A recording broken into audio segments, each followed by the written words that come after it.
예수 부활, 당신의 부활입니다. 부활의 권능으로 살아갑시다.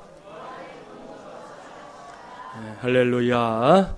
네, 그렇습니다. 지금은 부활의 계절입니다. 2000년 전에 예수 그리스도께서 십자가에 달려 죽으신 지 사흘 만에 죽음의 자리에서 부활하심으로 온 세상을 생명으로 충만하게 하셨습니다.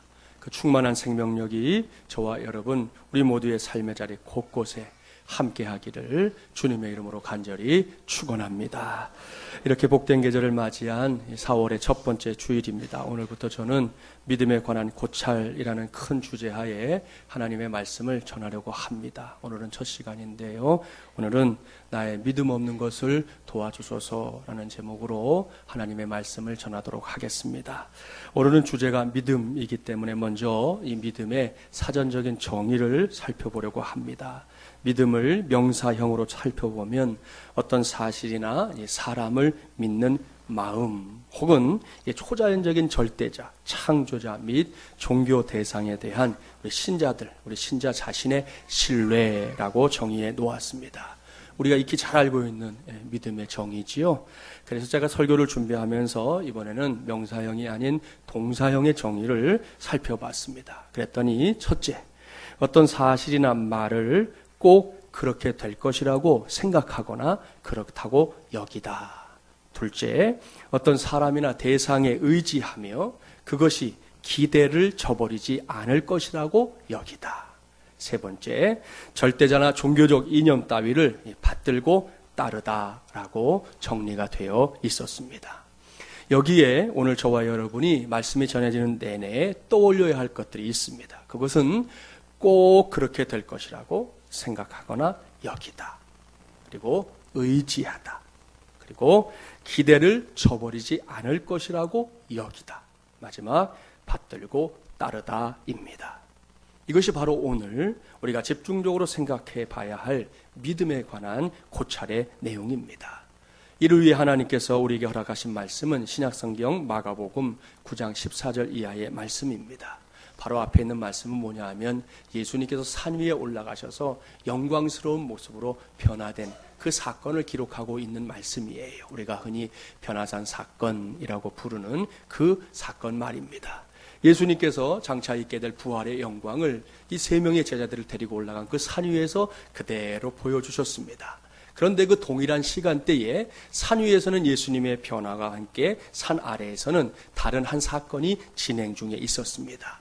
얼마 후에 산에서 내려오신 예수님, 그 사건이 무엇인지 알게 되는데요. 오늘 본문 17절, 18절 말씀 함께 봉독해 보겠습니다. 17절, 18절입니다. 무리 중에 하나가 대답하되 선생님, 말 못하게 귀신 들린 내 아들을 선생님께 데려왔나이다. 귀신이 어디서든지 그를 잡으면 거꾸러져 거품을 흘리며 이를 갈며 그리고 파리해지는지라. 내가 선생님의 제자들에게 내쫓아달라 하였으나 그들이 능히 하지 못하더이다. 이 말씀은 예수님과 세 명의 제자들이 변화산에 올라갔다 오는 동안 이 산 아래에서 벌어졌던 일이 무엇인지 알려줍니다. 산 아래에 남아있던 제자들, 예수님이 이제 나오시나 저제 나오시나 기다리고 있었습니다. 그런데 한 사람이 찾아왔어요. 그는 가슴 아픈 사연을 가진 주인공입니다. 그는 눈에 넣어도 아프지 않을 아들 때문에 이미 그 가슴이 멍들어져 있는 사람이었어요. 그가 아들을 데리고 예수님을 찾아왔는데요. 이유는 그의 아들이 귀신 들렸기 때문이었습니다. 어려서부터 이 아이는 귀신에 들려 벙어리가 됐습니다. 또한 종종 귀신이 장난을 칠 때면 거꾸러지고 거품을 쏟아내곤 했습니다. 그뿐입니까? 22절 말씀을 보니까요. 귀신의 장난에 의해 어린 아들이 불 속에 뛰어들거나 또 물 속에 빠지기도 했답니다. 죽을 고비를 넘긴 순간들이지요. 이젠 영락없이 죽었구나. 더 이상 내가 이제 이놈을 볼 수 없겠구나 라고 생각했던 이 악몽 같은 순간들이 얼마나 자주 있었는지 모릅니다. 그런데 어디선가 예수님에 관한 소문이 들려오기 시작했어요. 예수님의 소문은 아버지의 마음을 부풀게 했습니다. 그분의 능력과 권세라면, 그분이 행하신 일들을 내가 들었는데 그 일들이라면 내 아들을 사로잡고 있는 이 귀신 정도는 얼마든지 쫓아낼 수 있을 것만 같았습니다. 이 사람은 지푸라기라도 잡는 심정으로 예수님이 계신 곳을 수소문했습니다. 그리고 얼마 후에 예수님이 계신 것을 알게 되었지요. 귀신 들린 아들 데리고 서둘러 예수님을 찾아왔습니다. 그런데 정작 예수님이 그곳에 계시지 않았지요. 이유는 예수님이 산 위에 올라간 뒤였기 때문입니다. 아버지가 실망했습니다. 하지만 예수님의 제자들이라고 하니 이들에게도 뭔가 능력이 있지 않을까라는 생각이 들었습니다. 그래서 자신의 아들을 사로잡고 있는 귀신 쫓아내달라고 부탁했습니다. 여러분, 이때까지만 해도 제자들이요, 자신만만했습니다. 왠지 압니까? 그들에게는 이미 귀신을 쫓아내 본 경험이 있었기 때문입니다. 마가복음 6장에 가보면 예수님이 12명의 제자들을 둘씩 짝을 지어서 전도하러 보낸 기록이 거기서 나오고 있는데요. 당시 제자들은 예수님께서 허락하신 권세를 가지고 전도하러 갔던 곳에 찾아가서 하나님의 역사를 체험했습니다. 입술을 열어 복음을 전하면 사람들이 회개하는 거예요. 귀신 들려 고생하는 사람들 찾아가 그들을 사로잡고 있는 귀신들을 쫓아내봤습니다. 또한 병들어 고생하는 이들을 위해서는 우리가 신유라고 말하는 치유의 역사도 감당했습니다. 이런 체험들이 지금 제자들에게 이미 있었다는 것이죠. 따라서 그들은 귀신 들린 아들을 데리고 와서 고쳐주기를 간청하는 이 아버지 앞에서 얼마든지 당당할 수 있었습니다. 이 정도의 일이라면 굳이 예수님께서 하지 않으셔도 됩니다. 우리는 이미 귀신을 쫓아내본 경험이 많이 있어. 그러니 어여 당신의 아들을 데리고 오시오. 우리가 당장 그 귀신 정도는 내쫓아 주겠소. 잠시 후 귀신 들린 아들이 제자들 앞에 섰습니다. 제자들은 이전의 경험들을 떠올리며 그때 자신들이 행했던 방법들을 쭉 동원해서 귀신을 쫓아내기 위해 애썼습니다. 하지만 그야말로 애쓴 것만으로 끝났습니다. 아무런 일도 일어나지 않았지요. 자세한 기록은 없지만 다양한 상황들을 한번 우리가 상상해 볼 수 있습니다. 어떤 제자는 어린 아들 위에 올라타고 앉아서 야, 이 더러운 귀신아, 나가라, 나가 외쳤을지 모릅니다. 어떤 제자는 아이의 머리에 손을 얹고는 안수하면서 귀신아, 예수 이름으로 명하노니 물러가라 소리쳤을 거예요. 어떤 제자는 아이의 사지를 비틀거나 혹은 흔들어대면서 귀신을 쫓아내려고 애썼을 겁니다. 갖은 방법으로 제자들은 어린아이를 사로잡고 있는 귀신을 쫓아내기 위해 땀 흘렸습니다. 그러나 결과는 비참했습니다. 전에는 분명히 잘했었는데, 전에는 그런 경험들도 넘치게 있었는데 이번에는 아무런 일도 일어나지 않았습니다. 이 정도 하면 되겠거니 생각했지만 그런 기대는 여지없이 무너졌습니다. 어린아이를 사로잡고 있는 귀신은 시간이 흐르면 흐를수록 더욱 발악을 할 뿐 아무런 일도 일어나지 않았습니다. 처음에는 무슨 일인가 일어날 거다라고 기대감으로 부풀었던 아버지의 얼굴이 어떻게 됐겠어요? 서서히 일그러지기 시작합니다. 자신의 아들이 마치 돌팔이 의사들에 의해 고통을 받는 것처럼 보였기 때문이지요. 여기에 오면 그래도 아들이 고침을 받을 수 있을 것이라고 생각했는데 달라진 것은 아무것도 없었습니다. 오히려 사랑하는 아들이 더 고통스러워하는 것만을 지켜봐야 했습니다. 아들의 고통을 지켜보던 아버지의 분노가 드디어 폭발합니다. 당신들 지금 뭐 하는 거야? 우리 아들을 고칠 수 있다며, 걱정하지 말라며, 이게 고치는 거야? 소리를 지르고 난리가 났어요. 그 분노가 하늘을 찌를 듯했습니다. 그 분노 앞에 제자들은요, 아무 할 말이 없어요. 고개를 푹 숙인 채 그냥 서 있었습니다. 바로 그때였어요. 산 위에 올라가셨던 예수님이 내려오셨어요. 예수님께서 내려오셨다는 이야기를 듣자 흥분한 이 아버지가 달려들어가며 말합니다. 선생님, 벙어리 귀신 들린 내 아들을 내가 선생님을 만나게 하려고 데리고 왔습니다. 그래서 선생님이 없기에 어떻게 할까 했는데 이 아들이란 녀석이 귀신이 어디서든지 저를 잡으면 거꾸러지고 거품 흘리고 이를 갈고 그 얼굴이 파리해지곤 하는 그런 불쌍한 아이기에 내가 선생님의 제자들에게 좀 내어 쫓아달라고 부탁했고 제자들도 그렇게 할 수 있다고 했는데 저희가 능히 하지 못해서 지금 내 아들이 이 고생을 하고 있습니다. 예수님은 곧 모든 상황을 다 파악하셨어요. 아이를 데리고 오라 하셨지요. 아이의 상태는 이미 심각한 지경이었습니다. 더욱이 예수님을 보자 귀신이 더 발악을 합니다. 아이로 하여금 아주 심한 경련을 일으키게 했습니다. 땅에 구르게 했습니다. 입에서는 거품이 쉼없이 쏟아져 나옵니다. 아들의 참담한 모습을 지켜보던 아버지가 예수님께 간청합니다. 이런 상황을 우리 머릿속에 그려놓고 본문 21절부터 24절 말씀을 그 아비의 심정을 가지고 함께 봉독해 보면 좋겠습니다. 21절부터 24절 함께 봉독합니다. 예수께서 그 아버지에게 물으시되 언제부터 이렇게 되었느냐 하시니 이르되 어릴 때부터니이다. 귀신이 그를 죽이려고 불과 물에 자주 던졌나이다. 그러나 무엇을 하실 수 있거든 우리를 불쌍히 여기사 도와주옵소서. 예수께서 이르시되 할 수 있거든이 무슨 말이냐. 믿는 자에게는 능히 하지 못할 일이 없느니라 하시니 곧 그 아이의 아버지가 소리를 질러 이르되 내가 믿나이다. 나의 믿음 없는 것을 도와주소서 하더라. 아멘. 사랑하는 마중물이란 가족 여러분, 이 말씀은요 이미 우리 한국 교회에서는 아주 유명한 말씀입니다. 귀신 들린 아들을 데리고 예수님을 찾아온 아버지입니다. 제자들의 역할에 뭔가를 기대했지만 그 기대가 여지없이 무너졌을 때 예수님 만났습니다. 그러니 볼멘 소리가 튀어나올 수밖에요. 예수님, 제가 보니 별로 기대할 것은 없지만 뭔가를 하실 수 있다면 한번 우리 아이 좀 고쳐보시죠. 이때 예수님 말씀하십니다. 할 수 있거든이 무슨 말이냐? 믿는 자에게는 능히 하지 못할 일이 없느니라. 사랑하는 여러분, 지금 여러분의 귀에 이 말씀이 어떻게 들립니까? 여러분 자신에게 솔직하게 이 말씀이 어떻게 들리냐는 거예요. 전에, 그야말로 전에 보았던 말씀입니까? 이미 알고 있는 말씀입니까? 이 말씀만 떡대서가 아니라 전후 문맥까지 훤하게 다 꿰고 있는 말씀입니까? 혹 그래서 이 말씀을 들어도 별 생각이 없는 거 아닙니까? 혹 이 말씀이 들리지 않거나 아주 오래전에 들었던, 너무나 오래전에 들어서 이제는 꽤나 희미해져 버린 그런 음성으로 들리는 거 아닙니까? 지금 이 시간에 여러분의 귀에 이 말씀이 어떻게 들리는지 잘 모르겠지만 저는 이 말씀을 여기에 등장하고 있는 아비의 심정으로, 바로 그 사람의 바로 그 심정으로 듣고자 합니다. 그렇게 되기만 하면 우리 모두는 이 말씀 속에서 놀라운 체험을 하게 될 줄 믿습니다. 그것은 이 놀라운 말씀이, 이 능력의 말씀이 그 아비의 심장에 정확하게 꽂혀버리는 체험입니다.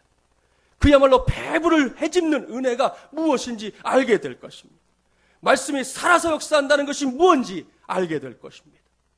그렇습니다. 이 아비가 지금 그런 체험을 하고 있어요. 그동안 소문으로만 듣던 예수님입니다. 그분이 이런 거 했대, 저런 거 했대, 뭐 이런 사람도 고쳤대, 저런 사람도 고쳤대, 이런 기적을 행하셨대, 이런 역사를 행하셨대, 얼마나 많이 들었는지. 그런데 여러분, 적어도 이 순간만큼은 소문으로만 듣던 그 예수님이 아니라 내가 직접 만나고 내가 직접 확인한, 분명히 보통 사람이 아닌 범상치 않은 존재가 틀림없다는 사실을 이 아버지가 발견하는 순간이었습니다. 이때 아비가 어찌합니까? 주여, 내가 믿나이다. 나의 믿음 없는 것을 도와주소서. 그랬을까요? 아니에요. 절대로 그러지 않았습니다. 성경은 분명하게 기록합니다. 그 아이의 아비가 소리를 질렀답니다. 주여, 내가 믿나이다. 나의 믿음 없는 것을 도와주소서. 이것은 국어책을 읽듯 그런 말투가 아니에요. 이것은 말 그대로 절규입니다. 인간의 배부 깊숙한 곳에서부터 치밀어 오르는 영혼의 함성입니다. 믿음에 관한 고찰 첫 번째 시간인 오늘, 저는 바로 이 절규에 주목하려고 합니다. 여러분, 이 아비의 고백은요, 진짜로 솔직한 고백이에요. 내가 믿나이다. 나의 믿음 없는 것을 도와주소서. 언뜻 보면 이율배반적인 고백이에요. 앞뒤가 맞지 않는다는 거예요. 앞에 전제한 명제가 뒤에 따라오는 명제에 연결이 안 되는 거예요. 이놈하고 이놈이 맞지가 않아요. 이게 맞아야 되는데 말이 맞지 않는 듯이 보인다는 것이죠. 그런데 그거 아십니까? 여러분, 이것이 지금 우리가 갖고 있는 믿음의 한계라는 것이에요. 이런 말입니다. 평소에는 분명히 믿는 것 같아요. 다른 사람이 봐도 믿는 것 같아요. 내 스스로가 봐도 믿는 것 같아요. 여러분 주변에 있는 사람들이 말하잖아요. 저 사람은 예수 믿는 사람이야. 저 사람 집은 몇 대째 예수를 믿는데 그 조상 가운데는 순교자도 있대. 주변 사람들이 그렇게 말해줘요. 교패 붙어 있으면 이 집은 예수 믿는 집이구나 라고 인정해 준다는가요? 여러분 스스로도 마찬가지예요. 지금 오늘 이 시간 여기까지 오면서 그냥 오신 분도 계시겠지만 나름대로는 그런 생각 하잖아요. 이 피곤한 주일에 편하게 잠자리에 누워있을 수 있는데 내가 잠자리 다 물리치고 지금 교회를 향해 가고 있어요. 내가 예배를 드리러 가고 있어요. 차를 타고 내가 운전을 하고 오든 버스를 타고 오든 대중교통을 이용하든 어떻게든 내가 교회에 오면서 생각한다니까요. 나는 믿는 사람이야. 나는 믿음의 사람이야. 내 스스로 고개를 끄덕끄덕거릴 때가 얼마나 많냐는 것이죠. 그런데 결정적인 순간이 오면요. 바로 그 믿음이 다른 사람이 아닌 나를 테스트합니다. 그 믿음이 나를 테스트해요. 일순간에 내가 믿음을 가진 사람인지 아닌지를 잘 모르겠다고 고백하는 사람들 만날 때가 있어요. 우리 교회의 경우에는 최근에 암이라는 것이 확인이 되고 나서 지금까지 치료를 잘 받아내고 있는 분들이 몇 분 계시잖아요. 여러분들이 기도를 많이 해주셔서 너무 감사하고 또 본인들도 잘 이겨내셨고 또 우리 가족들 가운데도 이런 일들을 놓고 기도하는 가족들이 있어요. 그런데 제가 부목사로 심무하던 때 교구의 집사님 한 분이 그렇게 고백하는 걸 들어본 적이 있어요. 이분은 오빠 되시는 분이 요 가까운 의정부에서 우리 교단교회에서 담임 목회를 하시는 분이고 몇 대째 예수를 믿는 집안에서 자란 분이에요. 그러니 어머니 뱃속에서부터 신앙생활을 한 거잖아요. 그렇게 오랜 세월 예수를 믿었던 분인데 의사가 당신은 지금 암입니다 라고 하는 그 말을 딱 할 때 그 말을 듣는 순간 내 안에서 믿음이 없다는 것을 확인하게 되었다는 거죠. 그분이 제게 그러시더라고요. 목사님, 저는 제가 이렇게 믿음이 없는 사람인 줄 몰랐어요. 분명히 제가 믿음이 있다고 생각을 했는데 제가 이렇게 믿음이 없는 사람이라는 거 이번 기회에 처음으로 알게 되었어요 라고 이야기를 하시더라고요. 여러분 어떻습니까? 이런 고백이 그저 그 집사님만의 고백일까요? 아닙니다, 여러분. 우리도 마찬가지예요. 제가 그 당시에 집사님에게 이렇게 말씀해 드렸어요. 아니에요, 집사님. 목사라고 해서 다를까요? 제가 집사님의 입장이었어도 저도 충분히 그랬을 거예요 라고 대답을 해드릴 수밖에 없었습니다. 이것이 우리 믿음의 한계입니다. 우리 스스로의 힘만으로 넘어갈 수 없는 한계. 정말이지 분명하게 믿고는 있는데 믿는다고 말도 했었고 그렇게 생각도 했었고 사람들이 나를 인정도 했었는데 그 믿음이 한순간에 꺼져가는 심지처럼 상한 갈대처럼 되어버리는 것. 이것이 우리 믿음의 한계라는 말씀입니다.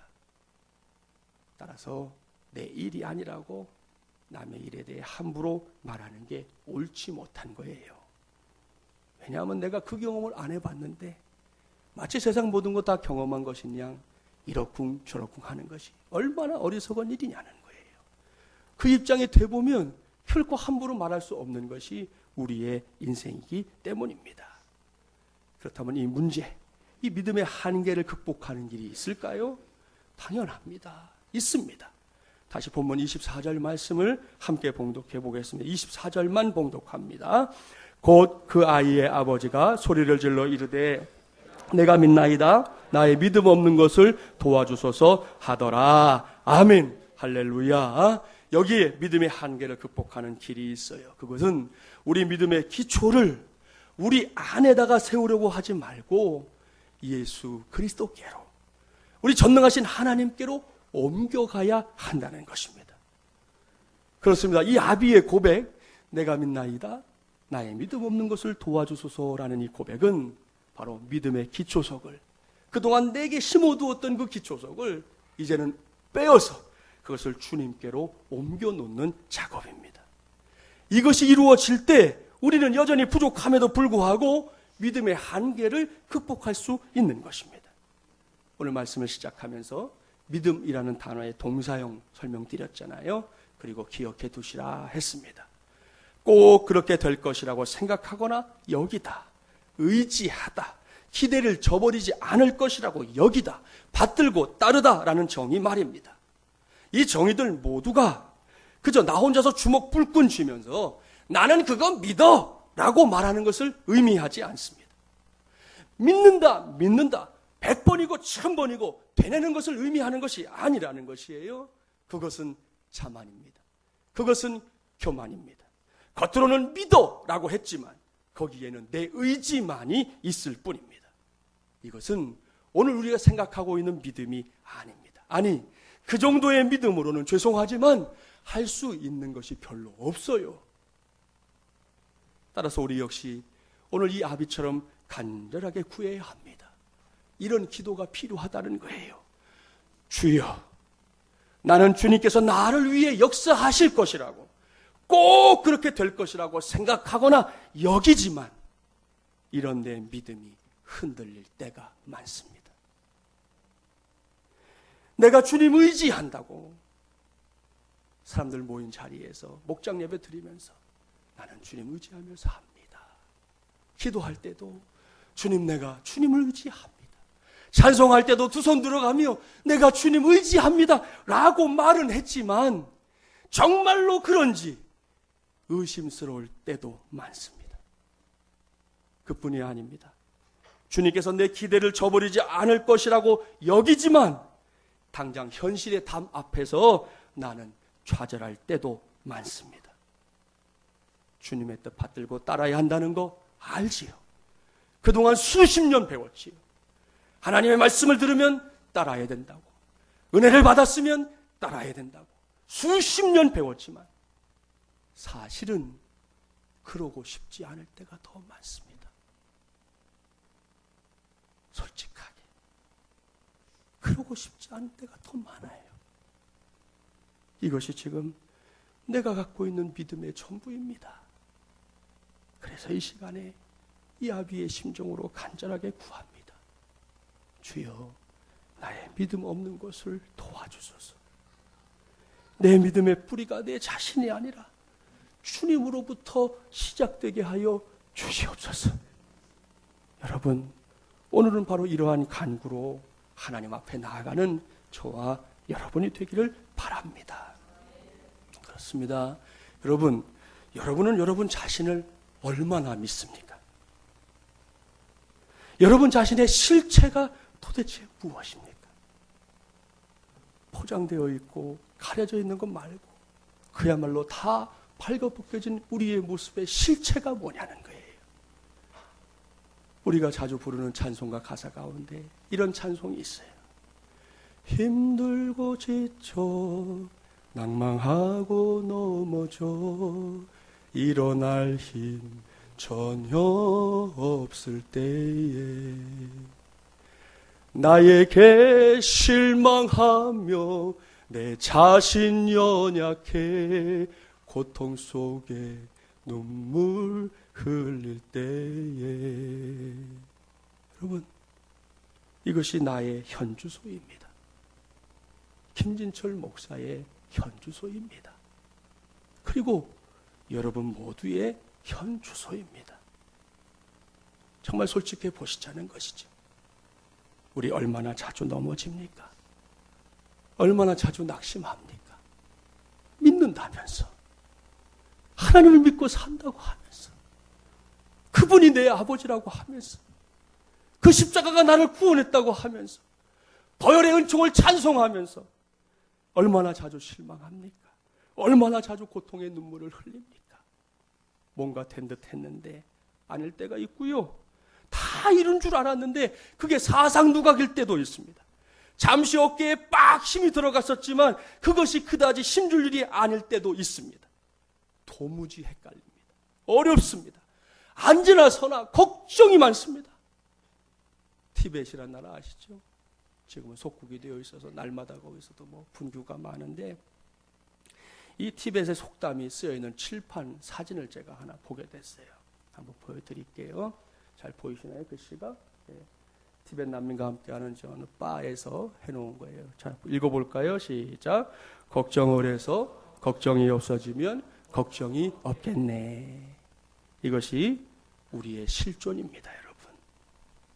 이 속담을 보면서 지금 보니까 몇몇 분들이 피식 웃었어요. 저도 처음에 이 사진 보고는 웃었어요. 아마도 그것은 이 속담에 동의한다는 뜻일 겁니다. 그러니 동의하셨으니까 이 속담대로라면 우리는 더 이상 걱정하지 말아야 합니다. 왜요? 아무리 걱정을 해도 걱정이 없어지는 것이 아니라고 하니 더 이상 걱정하지 않아야 한다는 말입니다. 그런데 과연 그럴까요? 아니요. 벌써 지금 당장 걱정하는 얼굴빛들이 많이 보이는데요.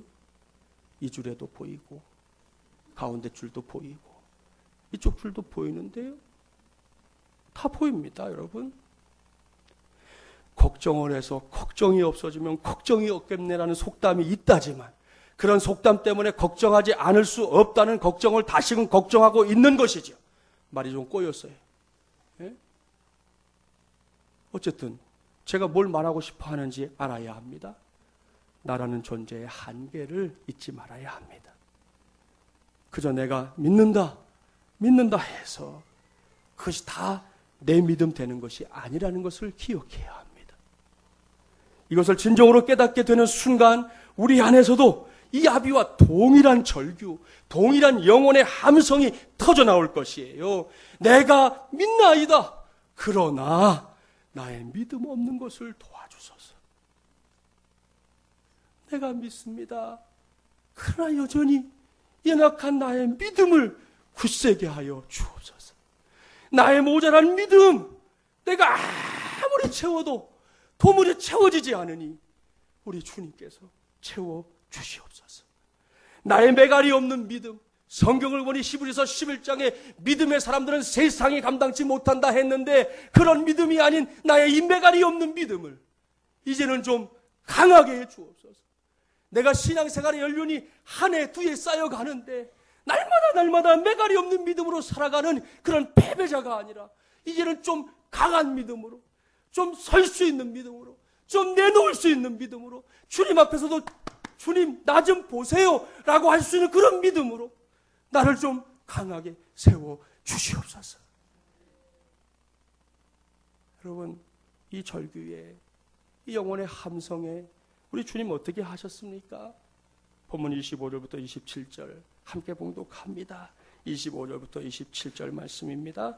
예수께서 무리가 달려와 모이는 것을 보시고 그 더러운 귀신을 꾸짖어 이르시되 말 못하고 못 듣는 귀신아 내가 내게 명하노니 그 아이에게서 나오고 다시 들어가지 말라 하심에 귀신이 소리 지르며 아이로 심히 경련을 일으키게 하고 나가니 그 아이가 죽은 것 같이 되어 많은 사람이 말하기를 죽었다 하나 예수께서 그 손을 잡아 일으키시니 이에 일어서니라. 아멘. 이것이 바로 믿음의 절규에 대한, 영혼의 함성에 대한 우리 주님의 반응입니다. 보십시오. 고쳐주셨습니다. 일으켜 주셨습니다. 고질적인 문제 해결해 주신 것이지요. 이제는 우리 차례입니다. 우리 역시 하나님 앞에 믿음으로 서게 되기를 바랍니다. 그 믿음을 말로만 하는 것 말고요, 정말 절규로 또한 영혼의 함성으로 표현하기를 바랍니다. 여러분이 말하지 않아도 주님 아시지요. 그러나 때로는 이 아비처럼 내 안에 있는 믿음을 직접 표현해야 될 때도 있습니다. 주님, 지금 저의 믿음이 이렇습니다. 솔직하게 표현하든지, 주님, 제가 지금은 이렇게 모자라지만 그래도 주님이 기뻐하시는 믿음의 자리까지 정말로 가고 싶습니다. 그 자리에 꼭 서기를 원합니다. 나에게도 그런 은혜를 주시기를 소원합니다. 성경에 나오는 이 사람들만 믿음으로 사는 게 아니라 나도 믿음으로 사는 거 살고 싶습니다. 그렇게 우리 표현하자는 것이, 저와 여러분이 어떤 존재인지 아시잖아요. 지난 사순절, 부활절 지내면서 우리 확인했습니다. 우리는 예수 그리스도의 십자가의 복음으로 구원받은 사람들입니다. 또한 부활의 영광에 직접 동참하게 될 하나님의 자녀들입니다. 그런 우리가 주님 앞에서 가져야 할 매우 분명한 믿음의 고백이 있어요. 내가 믿나이다. 그러나 나의 믿음 없는 것을 도와주소서. 주님께서 이 시간에 이러한 우리의 고백에 귀를 기울이십니다. 그리고 이 고백을 들으신 주님, 오늘 이 아이에게 하셨던 것처럼 고쳐주십니다. 일으켜 주십니다. 고질적인 문제 해결해 주실 줄 믿습니다. 이러한 응답의 기쁨으로 이 부활의 계절을 살아가는 저와 여러분이 되기를 주님의 이름으로 간절히 축원합니다.